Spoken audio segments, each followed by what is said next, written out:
केतु राजा के कोई संतान नहीं थी। ऋषि आए, ऋषि से कहने लगे मुझे एक पुत्र दे दीजिए। ऋषि ने कहा, बोले कि तुम्हारे पुत्र नहीं होगा, तो रोने लगे। और ऋषि ने कृपा करके उनकी बड़ी पत्नी के लिए एक यज्ञ किया और उनको एक पुत्र हुआ। पर राजा ने इतने सारे विवाह किए थे पुत्र हो इसलिए, लेकिन पुत्र नहीं हुआ। अब बड़ी पत्नी को जब पुत्र हुआ तो बाकी की पत्नियों को ईर्ष्या होने लगी, क्योंकि उसका बहुसम्मान होता है, उसकी राजा के बगल में गद्दी लगती है, सब लोग उसी को पूछते हैं। राजा भी उसी से ही ज्यादा प्रेम करता है क्योंकि वो पुत्रवती है। और इस भाव के कारण बाकी की पत्नियों ने विष देकर के राजा के उस पुत्र को मार दिया। पुत्र की मृत्यु हो गई। और जिसके लिए संतों से, ऋषियों से प्रार्थना करके मांगा था जो पुत्र, अब उसकी मृत्यु हुई तो पीड़ा भी उतनी हुई। नारद जी महाराज आए, नारद जी से कहा, बोले हे नारद जी, आप तो सर्वसमर्थ हैं, कृपा कर दीजिए, मेरे उस मरे हुए पुत्र को जीवित कर दीजिए। नारद जी बोले, देखो पुत्र तो अब जीवित नहीं होगा, लेकिन हाँ एक काम करते हैं, थोड़ी देर के लिए हम तुम्हारे पुत्र के भीतर जो आत्मा थी उसको हम बुला देते हैं। बोले बुला दीजिए। और वो आत्मा प्रकट हुई। राजा दौड़ा उसकी ओर, मेरा पुत्र मेरा पुत्र मेरा पुत्र। उसने कहा, रुक जाइए, कौन से जन्म की बात कर रहे हो आप? किस जन्म में मैं आपका पुत्र हूं? बोले, अरे ये देह तुम्हारा ही तो पड़ा है पुत्र, तुम मेरे ही तो पुत्र हो। उस जीवात्मा ने एक दृश्य दिखाया और दृश्य दिखाते हुए कहा, राजन देखिए, इससे पूर्व जन्म में आप मेरे पुत्र थे, मैं आपका पुत्र था, अब मैं आपका पिता था। उससे पूर्व के जन्म में ऐसा था ऐसा था, ना जाने कितनी बार आप मेरे पुत्र बन चुके और मैं आपका पुत्र बन चुका। बंधु एक बात सुनिए, संतान जो हमारी आती है ना, वो 4 कारणों से आती है। सबसे पहला कारण शास्त्राज्ञा है। संतान कई बार इस रूप में आती है कि पूर्व में आपने किसी की बड़ी सहायता की और उसके ऊपर ऋण चढ़ गया आपका। उस ऋण को चुकाने के लिए वही व्यक्ति जिसकी आपने बड़ी सहायता की, वो आपका पुत्र बनकर के आ जाता है ऋण चुकाने के लिए।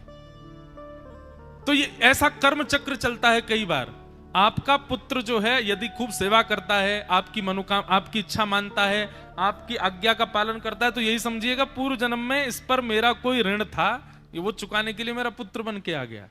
पहली संतान। दूसरी संतान जो होती है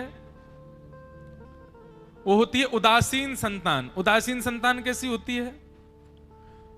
ये जन्म लेकर के और विवाह पर्यंत माता पिता के साथ रहते हैं, ना माता पिता से कुछ लेते हैं ना माता पिता को कुछ देते हैं। और विवाह होने के बाद में माता पिता को तो रहता है कि पुत्र हमारे पास ही रहेगा, 1 से 2 हो जाएंगे, पति पत्नी दोनों मिलकर के खूब बढ़िया रहेंगे। लेकिन विवाह के पश्चात ये अपने माता पिता को त्याग देते हैं और पूर्व जन्म के किसी ऐसे कृत्य का ये एक क्षोभ उनको पहुंचाते हैं कि आपने भी ऐसा कुछ पूर्व जन्म में किया था, इसीलिए वो हो रहा है। दूसरा भाव ये हुआ। तीसरा संतान, प्रथम संतान जो होती है वो आपका ऋण चुकाने के लिए आई है। दूसरी संतान जो होती है वो आपको एक क्षणिक क्षोभ देने के लिए आई है। तीसरी संतान जो है वो निश्चित ही आपकी पूर्व जन्म में माता पिता रहे होंगे और आपने उनके प्रति बहुत प्रेम और बहुत भाव रखा होगा, इसलिए इस जन्म में वो आपकी संतान और आप उनके पिता माता बन करके आ गए हैं। इस प्रकार से ये संतान होती है तीसरी प्रकार की।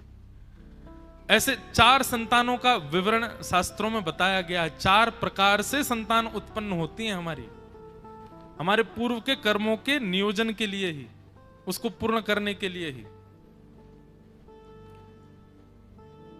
राजा ने जैसे ही देखा कि वही पुत्र की आत्मा कह रही है कि कितनी बार तुम मेरे पुत्र बने हो, मैं तुम्हारा पिता बनाऊं, मैं तुम्हारा पुत्र बनाऊं, तुम मेरे पिता बने हो।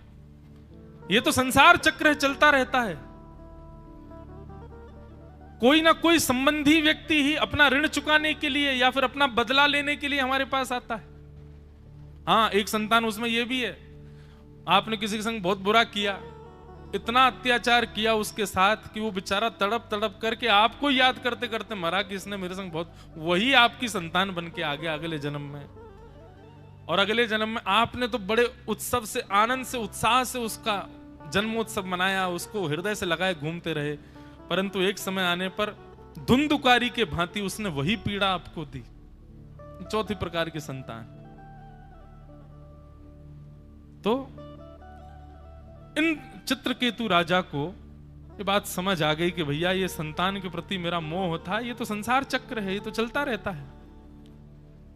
जब ठोकर लगी, नारद जी के चरणों में गिर गए, बोले भगवान अब मुझे इस संसार से निवृत्ति चाहिए। मैंने संतान के लिए कितनी सारी ब्याह कर लिए, क्या नहीं कर लिया, अंत तो गत्वा वही नहीं मिला। एक बात और लिख लीजिएगा बंधुओं, आप जिसके लिए बहुत ज्यादा परिश्रम करते हो ना, वही वस्तु आपसे दूर भागती है, वही वस्तु आपको नहीं मिलती है, और मिल भी जाती है ना तो कष्टदायी रहती है।